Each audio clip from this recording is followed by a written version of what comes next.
O Volkswagen Sedan é um daqueles automóveis que dificilmente passam sem despertar uma emoção, seja paixão ou até ódio.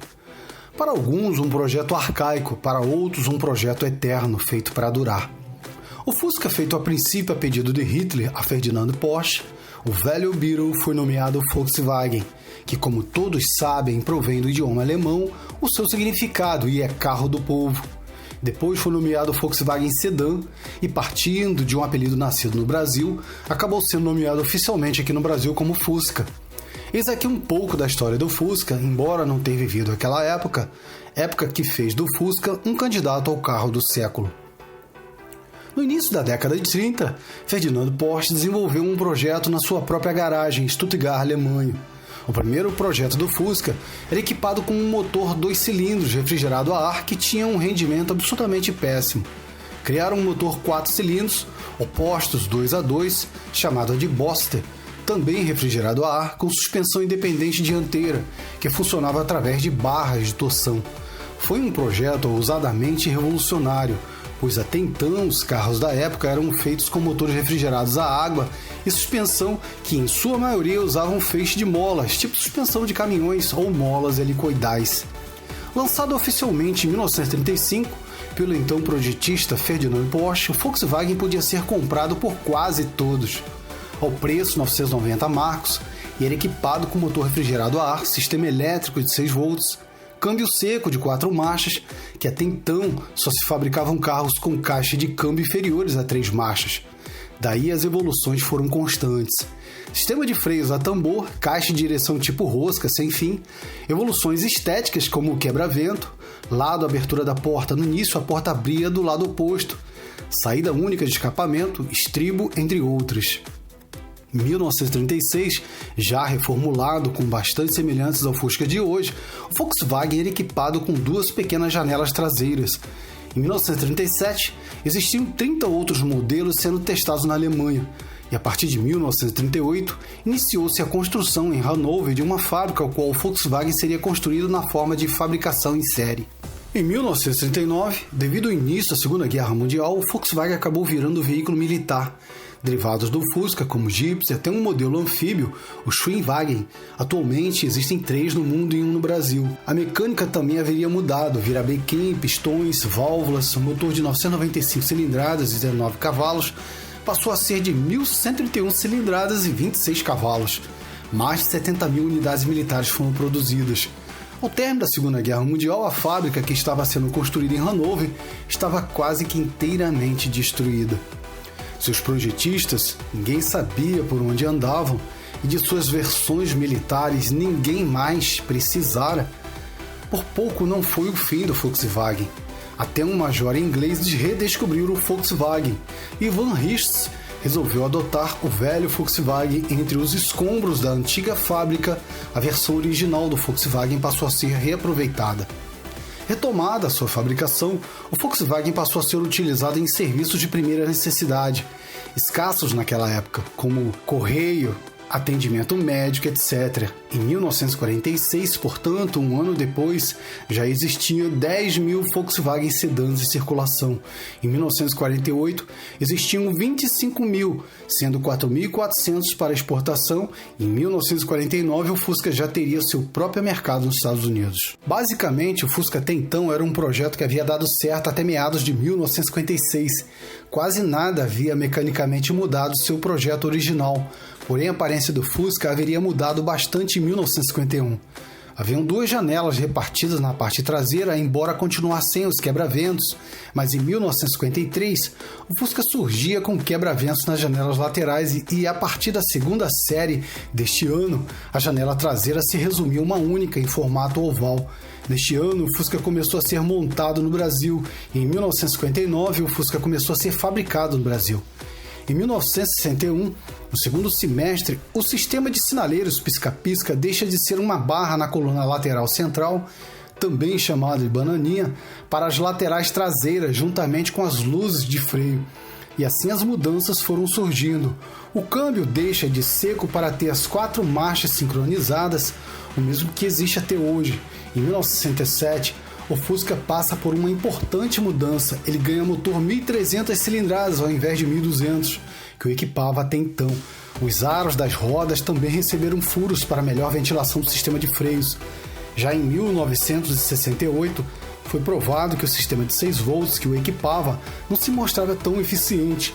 Aí o Fusca ganhara um novo sistema elétrico de 12 volts e a caixa de direção passa a ser lubrificada com graxa. Em 1970, o Fusca sofreu uma grande transformação.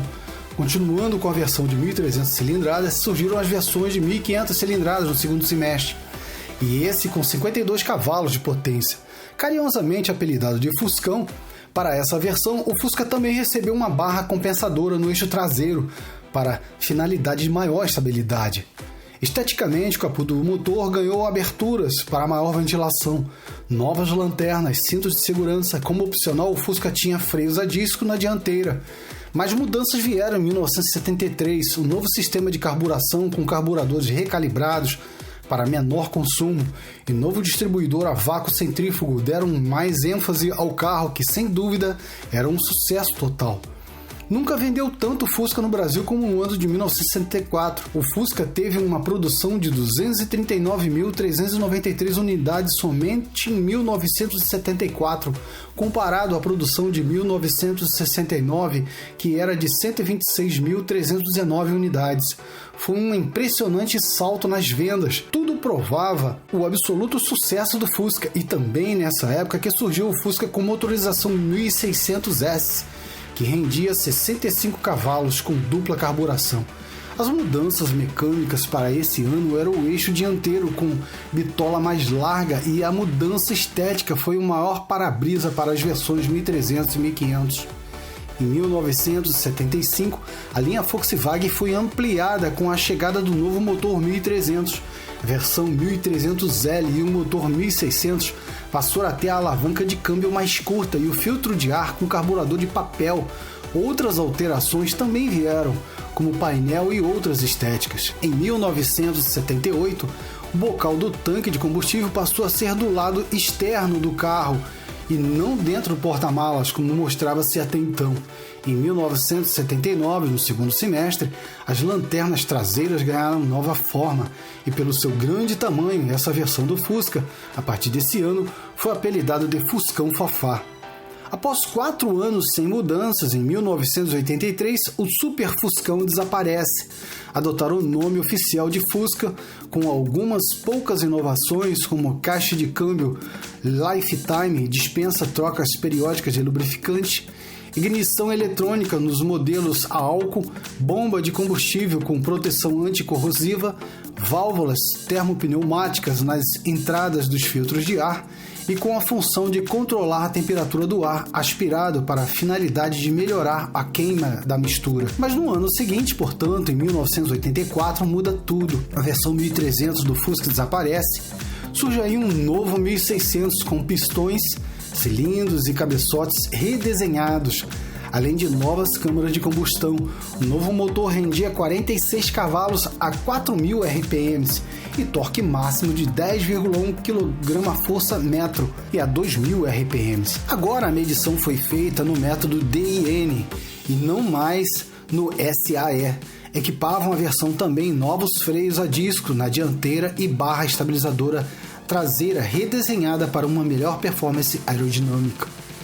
Mas foi no ano de 1986 que temporariamente acaba-se a carreira do Fusca.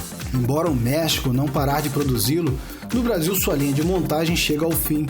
Até em 1993, por pedido do então presidente do Brasil, Itamar Franco, o Fusca volta novo de novo, como nesses seus 60 anos foi muito bem vividos. Na segunda fase de 1993, sem mudanças na carroceria nem no motor, o Fusca ganhou para-choques na cor do veículo, canalizador com uma única saída de escape no paralamas esquerdo, estofamentos novos, volante novo e muitos outros detalhes de acabamento, inclusive detalhes opcionais. Quando todos não acreditavam no sucesso do relançamento do Fusca, as vendas foram mais que animadoras. Chegou a produzir mais de 40.000 novos Fuscas, até sua oficial parada de fabricação anunciada em julho de 1996. O Fusca deixou mais fãs por seu rastro. Para a comemoração da sua última série de fabricação, foram fabricados os últimos 1.500 Fuscas, carinhosamente dados numa versão Fusca Série Ouro, onde os últimos 1.500 proprietários de Fuscas novos têm seus nomes guardados em um livro de ouro da Volkswagen. O Fusca Série Ouro é facilmente identificado. Neste seu último modelo, a Volkswagen superequipou esteticamente a versão, com estufamentos do Pointer GTI, desembaçador traseiro, faróis de milha, painel com fundo branco, vidros verdes com 75% de transparência. Esta foi a série de gala do querido carrinho. Mais uma vez, nosso querido Fusquinha cumpre seu papel. Um sucesso de vendas e de mercado, embora no México ainda foi fabricado até 30 de junho de 2003.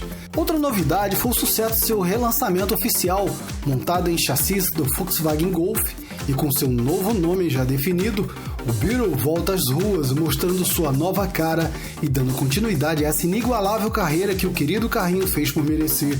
E assim temos um exemplo de um projeto que alcançou o completo sucesso, e por trás dele um gênio imortal, um mito, Ferdinando Porsche.